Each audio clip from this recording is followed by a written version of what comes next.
சிப்பிக்குள்ள முத்து இருக்கிறது அந்த சிப்பிக்கே தெரியாது.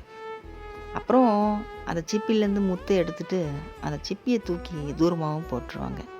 அத்தனை நாள் அந்த முத்துவை பாதுகாத்து ரொம்ப அற்புதமாக அந்த முத்துவை உருவாக்கி அழகாக வச்சிட்டு இருந்த அந்த சிப்பி தூக்கி எறியப்படும். அந்த முத்தை எடுத்துப்பாங்க. அது மாதிரி தாங்க இன்றைக்கி நம்மளும் இருக்கோம். நமக்குள்ள என்ன திறமை இருக்குன்னு நமக்கு தெரியும். ஆனால் சில சமயம் நமக்கு தெரியறதும் இல்லை. அதனால தான் மற்றவங்க நம்மளை பயன்படுத்திக்கிட்டு நம்மளை தூக்கியும் போட்டுடுறாங்க. நிறைய பேர் இன்றைக்கி தூக்கி எறியப்பட்டவங்களாக தான் இருக்கும். எல்லா திறமை இருந்தும் அது எப்படி வெளிப்படுத்துறதுன்னு தெரியாமல் இருக்கும். வெளிப்படுத்துறது எப்படின்னு தெரிஞ்சும் திறமைகள் இருந்தும் நம்ம இன்னும் சபை ஏறப்படாமல் இருக்கும். வலியோட வேதனையோடு நம்ம இன்றைக்கி இருக்கோம். நிறைய பேர் இன்றைக்கி அப்படி தான் இருந்துகிட்ருக்கோம். நம்ம நம்மளையே குறை சொல்கிற அளவுக்கு ஆகிட்டோம்.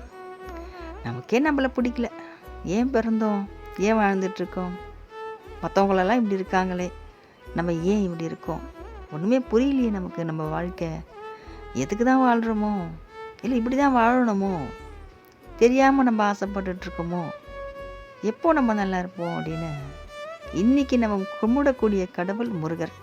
அவர்கிட்ட நம்ம கேட்டுட்டு தான் இருக்கோம். ஏன்னா நம்ம மேலேயும் குறை சொல்லி நமக்கு பயன் இல்லை. ஏன்னா நம்ம அவ்வளோ கஷ்டப்பட்டுட்ருக்கோம்.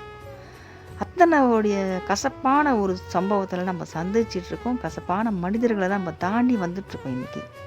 அதனால் நம்ம மேலே நம்மளுக்கு குறை சொல்லி பிரயோஜனமே கிடையாது. ஏன்னா நம்மளை விட யாரும் நல்லவங்க உலகத்தில் இருக்க முடியாது. ஏன்னா நமக்கு தான் தெரியும் நம்ம வழி. நம்மளும் நல்லவங்களாக தான் இருக்கோம். சில சூழ்நிலைகள் நம்மளை திட்ட வச்சிடுது, கோவப்பட வைக்குது. சில சமயத்தில் நம்ம அத்துமீறியும் அடுத்தவங்க மேலே கோவத்தை காட்டுறோம் நம்ம.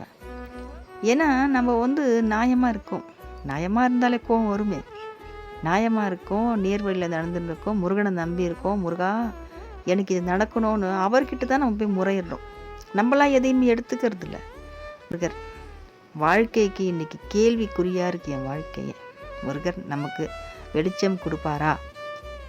நிச்சயமாக கொடுப்பார். கொடுக்கறதுக்கு தான் முருகர் இருக்கார். ஆனால் எப்போ கொடுப்பாரு, எப்படி கொடுப்பாருன்னா அது நமக்குன்னு ஒரு நேரம் வரணும். ஒரு நேரத்துக்காக பார்த்துட்ருக்காருங்க. நிச்சயமாக கொடுப்பாருங்க. நம்ம கேட்குறத விட பல மடங்கு கொடுப்பாரு நம்ம முருகர். சத்தியமாக கொடுப்பாரு. கொஞ்சம் காத்திருப்போமே. அது வரைக்கும் நம்ம முருகனோடு தான் நீங்கள் வாழ்ந்துட்டுருக்கோம். நம்ம எல்லா கஷ்டத்துக்கும் முருகனே சமாளிப்பார். எந்த பயமும் வேண்டாம். வெற்றிவேல் முருகனுக்கு அரோகரா.